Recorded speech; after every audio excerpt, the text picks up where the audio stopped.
Student, मैं Mrs Shipra चक्रवर्ती आपको हिंदी लोक भारती के 10वीं कक्षा के पाठ 10 ठेस से परिचित करा रही हूँ।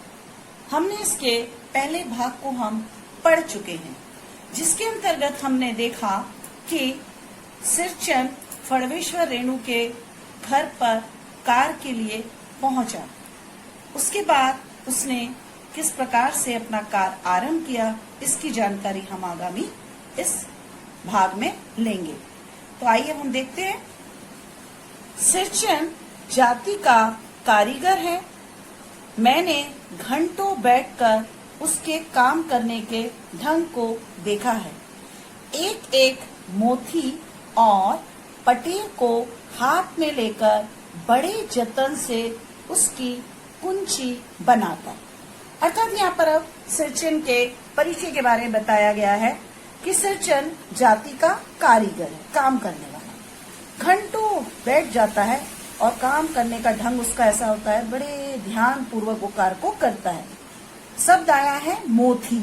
मोथी एक प्रकार की घास होती है जो कि तालाब के किनारे लगी हुई होती है। इससे दवाई वगैरह, औषधि वगैरह बनाई जाती है। और पटेर, पटेर ये भी एक प्रकार की घास की प्रजाति है। इसकी पत्तियां बड़ी बड़ी होती है, जिससे चिटाई वगैरह, पहले जमाने के लोग चिटाई वगैरह, पर्दे वगैरह बनाया करते थे। तो एक एक मोती और पटेर को हाथ में लेकर बड़े जतन से, बड़े प्यार से, बड़े आराम से उसकी कुंची बनाता, ब्रश जैसा कुंजियां बना देता। फिर कुंजियों को मैंने इकट्ठा करके उनको रंगने से लेकर सुतली सुलझाने में पूरा दिन समाप्त। फिर धागों को सुलझाता। काम करते समय उसकी तन्मयता में जरा भी बाधा पड़ी कि गेहुआ सांप की तरह फुफकार उठता। अर्थात काम के समय यदि कोई उसको डिस्टर्ब करता, उसकी तन्मयता में, उसकी मगनता में कोई अड़चन डालता, तो वो एकदम फुफकार जाता। जैसे कि सांप, एकदम सांप को आप टच करिए तो कैसे फुफकार मारता है, वैसी उसकी हालत होती है।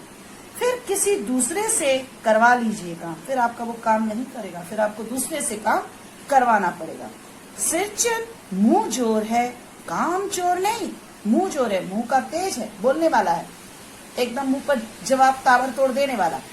काम चोर नहीं कह सकते हम उसको। बिना मजदूरी के पेट भर भात पर काम करने वाला कारीगर। कोई मजदूरी नहीं लेता, सिर्फ पेट भर उसको भात मिल जाए। भात का अर्थ होता है चावल, माने चावल उसको खाने के लिए मिल जाए। दूध में कोई मिठाई ना मिले तो कोई बात नहीं, आप दूध में उसको मिठाई मत दीजिए तो चलेगा। किंतु बात में जरा भी झाला, बात में यदि कोई भी अड़चन पैदा हुई, कोई भी तीखापन आया, वो नहीं बर्दाश्त कर सकता, उसको वो सहन नहीं कर पाता, बर्दाश्त नहीं कर पाता। अर्थात उसमें किसी की भी बात को सुनने की क्षमता बिल्कुल नहीं, मुंह तोड़ जवाब दे देता है। सिरचन को लोग चटोर भी समझते हैं। तली बघारी हुई तरकारी, दही की कड़ी, मलाई वाला दूध, इन सब का प्रबंध पहले कर लो। अर्थात उसको लोग अब चटोरा समझते हैं। तली हुई तरकारी, सब्जी, एकदम फ्राई वाली सब्जी, दही की कड़ी, मलाई वाला दूध हो, इस सब का प्रबंध आप पहले से अरेंजमेंट कर लीजिए, प्रबंध कर लीजिए, तैयारी कर लीजिए। तब सिरचन को बुलाओ। उसके बाद आपको सिरचन को बुलाना पड़ेगा। दुम हिलाता हुआ हाजिर हो जाएगा, एकदम भागता हुआ आ जाएगा। खाने पीने में चिकनाई की कमी हुई कि काम की सारी चिकनाई खत्म। यदि खाने पीने में कोई चीज में आपने चिकनाई कम की, माने तेल मसाला आपने कम किया, तो समझिए कि आपके काम में भी चिकनाई, आपकी काम जो आपका वो कार्य कर रहा है उसमें भी उतनी फिनिशिंग, उतनी सुंदरता, उतनी आपको झलक अच्छी देखने को नहीं मिलेगी। काम अधूरा रखकर उठ खड़ा होगा, आधा काम करेगा और निकल पड़ेगा। और क्या कहेगा, आज तो अब अधक पाली दर्द से माथा टनटना रहा है। आज मेरा माथा अधक पाली, शब्द आया है अधक पाली। अधक पाली का अर्थ होता है आधा सिर का दर्द होना। माथा माने सर, अधक पाली आधा सिर दुखना। आज मेरा आधा सिर दुख रहा है, मैं अब टनक रहा है, थोड़ा सा रह गया है, ये काम थोड़ा सा रह गया है, किसी दिन आकर पूरा कर दूंगा, कभी और आऊंगा और आपका काम पूरा करके जाऊंगा। इस तरह वो कहता। किसी दिन माँ ने कभी नहीं। आप समझ लीजिए कि ये उसका एक बहाना है, जाने का बहाना है, और वो आपसे ये कह रहा है कि मैं कभी और आकर कर दूंगा, आज मेरा आधा सर दुख रहा है। तो ये समझ लेना चाहिए कि वो अब कभी नहीं आएगा। मोती घास और पटेर की रंगीन शीतल पाटी। मोती घास अभी मैंने आपको अर्थ बताया, घास का प्रकार, और पटेर भी बताया कि रंगीन शीतल पाटी, जो चटाइयां, रंगीन माने कलरफुल चटाइयां, बांस की तीलियों की झिलमिलाती चीख। बांस की जो तीलियां हैं, बांस की पतली पतली तीलियां काटी जाती हैं, और उनकी चिक माने उनका पर्दा, सतरंगे डोर, 7 रंग के धागे के मोड़े। पहले जमाने में बैठने के लिए लोग बांस की लकड़ियां और ये जो शीतल पाटी, सब घास को मिलाकर बैठने का एक चेयर जैसा बनाए जाते थे, कुर्सी जैसे, उसको मोड़े कहते थे। भूसी चुन्नी रखने के लिए मूंज। भूसी चुन्नी माने आटा वगैरह रखने के लिए, जैसे अभी हम लोग बाउल्स वगैरह यूज करते, उस प्रकार के पहले जमाने में इन पत्तियों के घासों से मिलाकर उस तरह के टोकरे जैसे बनाए जाते थे। कि रस्सी से बड़े बड़े झाले, हलवाओं के लिए ताल के सूखे पत्तों की छतरी। जो हलवाई होते थे, मिठाई बनाने वाले, वो अपने सर पर एक इस ताल के पत्तों की टोपी जैसा पहना करते थे, छतरी टोपी। और इसी तरह से बहुत से काम हैं जिन्हें सिरचन के सिवा गांव में और कोई नहीं जानता। अर्थात सिर्फ सिरचन ही ये काम को जानता है और कोई ये काम को नहीं जानता। ये दूसरी बात है कि अब गांव में ऐसे काम को बेकाम का काम समझा जाता है। ये बात अलग है कि अभी लोग बाग इसको बेकाम समझते हैं, मैंने कोई काम का नहीं, बेकार कार्य है। बेकाम का काम जिसकी मजदूरी में अनाज या पैसे देने की कोई जरूरत नहीं। बेकाम का काम माने जो कार्य नहीं है जिसमें मजदूरी, बेकाम माने आप उसकी मजदूरी नहीं दे रहे, मजदूरी की अनाज या पैसे देने की कोई जरूरत नहीं, आप अपना काम करवा लीजिए, उसको बस खाने के लिए दे दीजिए, ऐसा। पेट भर खिला दो, काम पूरा होने पर एक आध पुराना धुराना कपड़ा देकर विदा कर दो। अर्थात आप पेट भर कर उसको भोजन करा दीजिए और एक आध पुराना धुराना आप कपड़ा दे दीजिए, तो आपका काम वो कर देगा। वो कुछ भी नहीं बोलेगा, कुछ भी नहीं बोलेगा, ऐसी बात नहीं। सिरचन को बुलाने वाले जानते हैं, सिरचन बात करने में भी कारगर है। जिस प्रकार से काम करने में कारीगरी है, उसी प्रकार से बात करने में भी कारगर है, उसकी कमाल की बातें होती हैं। महाजन टोले के भज्जू, महाजन की बेटी सिरचन की बात सुनकर तिलमिला उठी। उसकी महाजन की बेटी ने जब सिरचन ने कुछ ऐसा कहा और वो सुनते हुए एकदम गुस्से में आ गई और बोली, ठहरो, मैं माँ से जाकर कहती हूँ।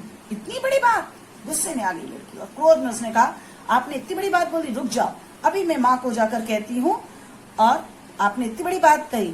तब सिरचन ने कहा, बड़ी बात ही है बिटिया, बड़े लोग की बस बात ही बड़ी होती है, नहीं तो 2-3 पटेर की पार्टियों का काम सिर्फ खेसारी का सत्तू खिलाकर कोई करवा ले भला।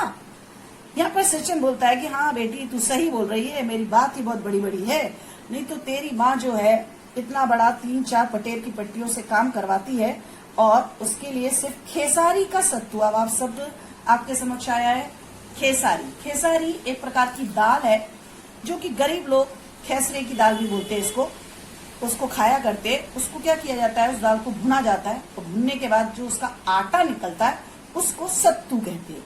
तो ये खेसारी का सत्तू खिलाकर कोई करवा ले। अब सोचिए कि पूरा दिन एक व्यक्ति काम कर रहा है और आपने वो सस्ती दाल को ली और उसका आटा बनाकर उसको खाने के लिए दे दिया, इसलिए वो इस तरह की, जिस तरह को व्यक्ति को इसको बोलता है, वो उस तरह की उसका जवाब सिरचन देता है। तो उसने कहा कि खेसारी का सत्तू खिलाकर कोई करवा ले भला, ये तुम्हारी माँ ही कर सकती है, अर्थात ये काम सिर्फ तुम्हारी माँ ही कर सकती है बबुनी।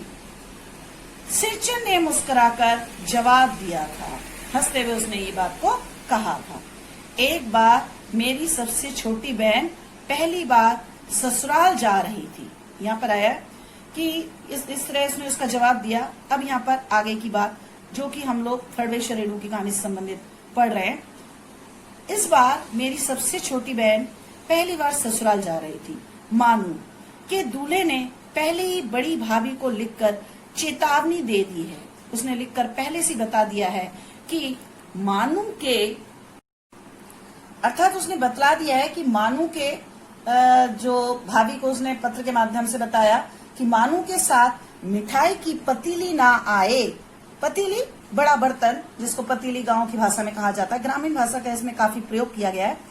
तो मिठाई की पतीली ना आए, कोई बात नहीं, आप मानू के संग मिठाई की बड़े बड़े जो बर्तन है उनमें मिठाइयां नहीं भेजे तो कोई बात नहीं।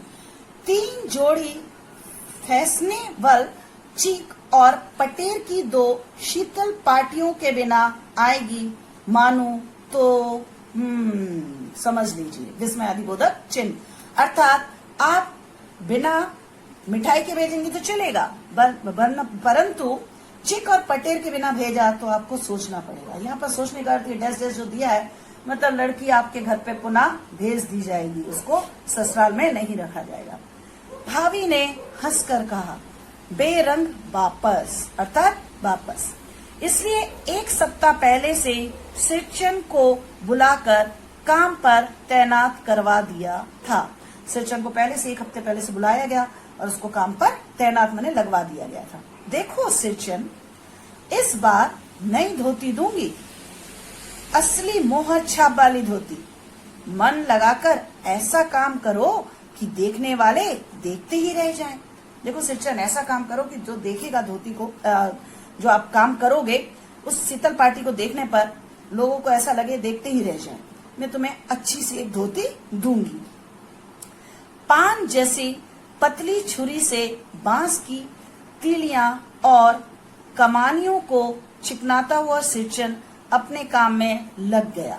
सिरचन अपने काम में लगा हुआ था, काम में मग्न हो गया। रंगीन सुतलियों में झब्बे डालकर वो चिक बुनने लगा।